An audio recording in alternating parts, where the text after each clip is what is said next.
And maybe you're driving to get to your local gym or a workout. Boy, for a lot of people, wouldn't that be nice, man? And we have a gym owner on the phone with us this morning, Mr. Wes Bradshaw from AnyTime Fitness. Good morning, Wes. Good morning, guys.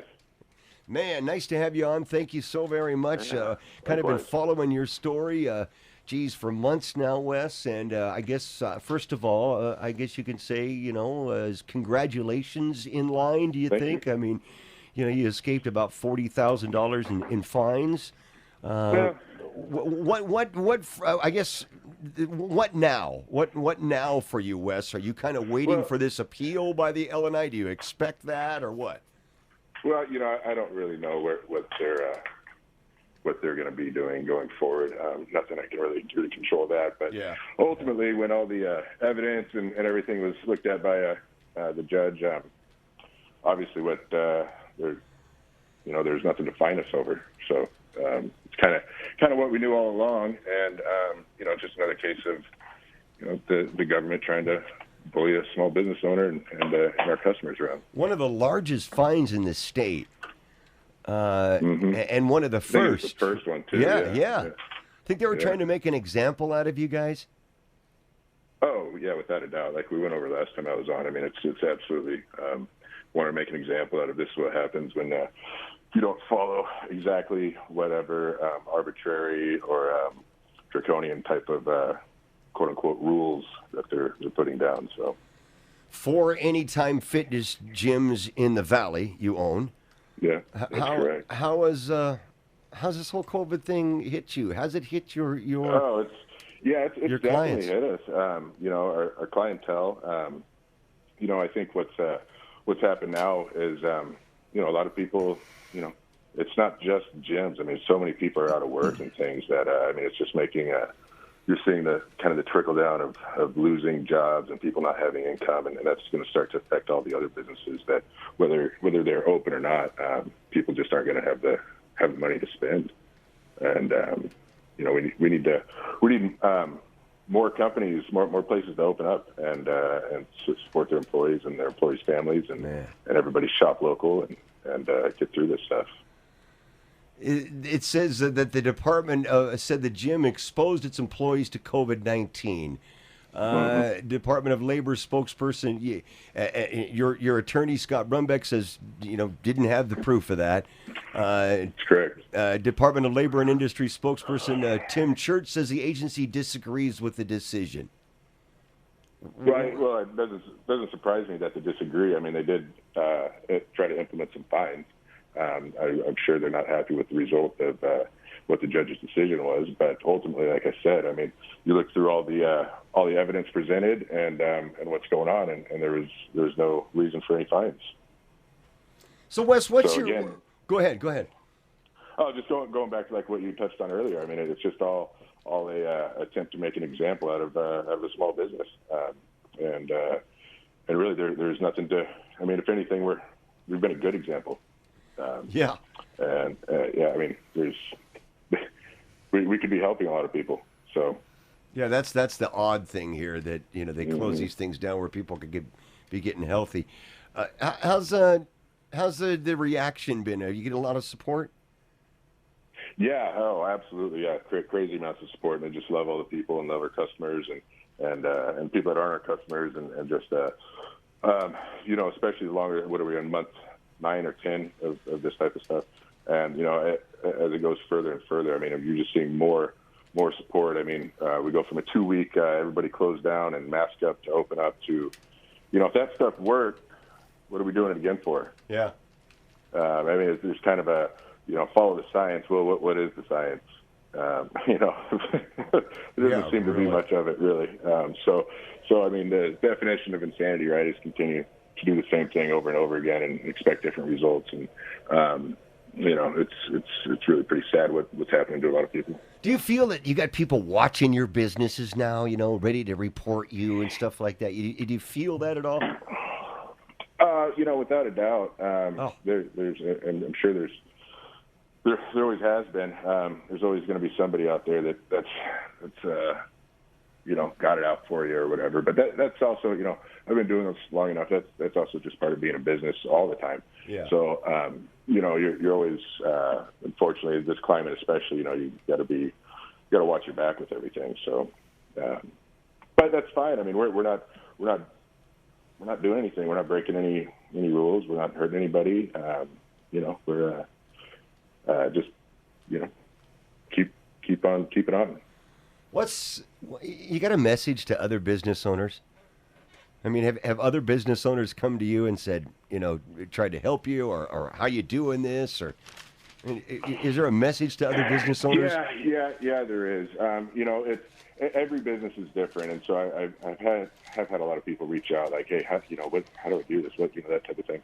And really, I can't speak for every business or for everybody's situation or what kind of rules or entities they're up working with, but you really got to analyze your business and decide, like, is it worth risking everything by not doing anything? Because ultimately, I mean, we've seen what happens with the government. They're just going to continue to shut some businesses down, for as long as they feel like that's going to make a difference. You can leave a Home Depot open, but oh God, heaven forbid anybody be at a restaurant past 10, because that's when COVID comes out to get you. So these rules are being shown to be more and more ridiculous, and I think the general consensus, a lot of people that were maybe behind some of this, to begin with, and I'm not discounting COVID or anything like that. I mean, it's something to take seriously, just with anything else. But people really need to look at what they have to gain and lose by staying closed for some arbitrary reason, and perhaps they'd be better off taking more of a stand, like I have, and I'd appreciate and support any other businesses that would. Wes, there was an article republished in our paper, I think, from the Seattle Times. Gentleman who owns the Bellevue Brewing Company saying that the governor would have been doing businesses a favor by just shutting them all down because the restaurants, in this case, can't really make a go of it at 25 or 50% of capacity. It ends up hurting them in the long run. They'd be better off just to shut down altogether. What do you think about that? Well, again, I think that poses to every other, at different restaurants. I mean, they have different employment responsibilities and different capacities, rents. I mean, everywhere is different. I mean, that's one of the reasons why it's so ridiculous to have a statewide or nationwide thing. I mean, the real estate market in Yakima is a lot different than that from Bellevue, for example.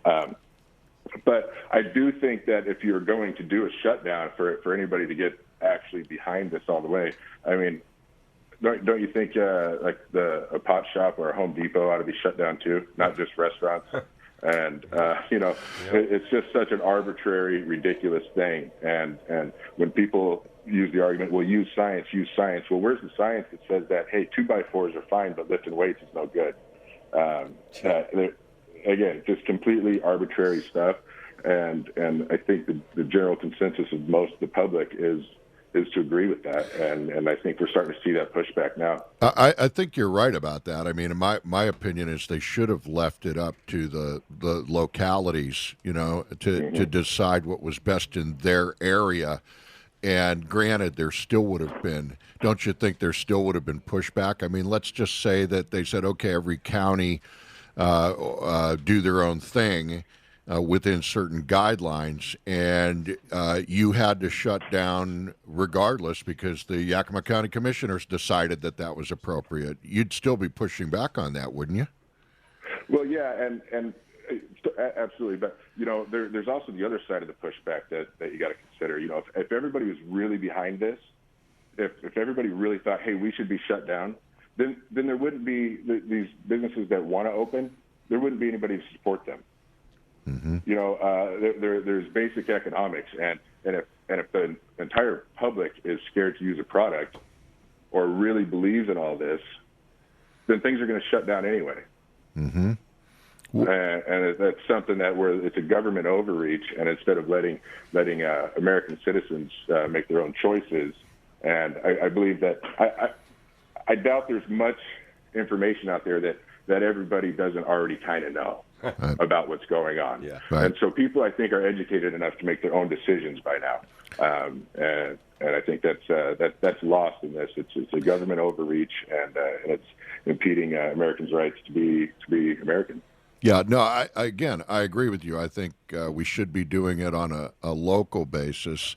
And I also think that I agree with your point that if people are concerned about it, they won't patronize the business, and that will take care of it. But I also think there are some business owners that are maybe in a better position financially and can afford to weather the shutdown. So isn't it easier for them to say, yeah, we ought to just shut down? Well, in that sense, yeah. I mean, absolutely. But I don't see a lot of those businesses that are so financially sound actually being affected by a shutdown. I mean, restaurants as a general operate on such a thin margin. Mm-hmm. I mean, fitness centers. I mean, they're try to pay your hundreds of thousands of dollars a month of bills on $30 a membership. There's a thin margin there too. Right. All of these businesses that are being shut down are already running on thin margins, and so that's again, if you want to do a shutdown, shut everybody down. Right. Yeah. The Otherwise, skeptic. leave it up to the people. Yeah, the skeptic in me says that if we did this on a local basis and we left it up to people to patronize or not patronize, and somebody got sick at a business, the next thing we hear would be a lawsuit by the person who got sick Sure. at the business where they think they caught it. I mean, we're in this situation where I think everywhere you turn, somebody's going to have a problem with it. That's right. Sure, That's right. Sure. Which goes back to individual liberties, people being itself a personal responsibility. I think if you're I don't know when there's ever been a lawsuit that's gone through where somebody went somewhere and caught the flu and ended up turning pneumonia and they died and they got to sue the business for it. Yeah, crazy. I mean, there's not a precedent in that. So that goes back to personal responsibilities, civil liberties, things like that. You're going to be able to survive this, Wes? Your gyms, what's the future look like?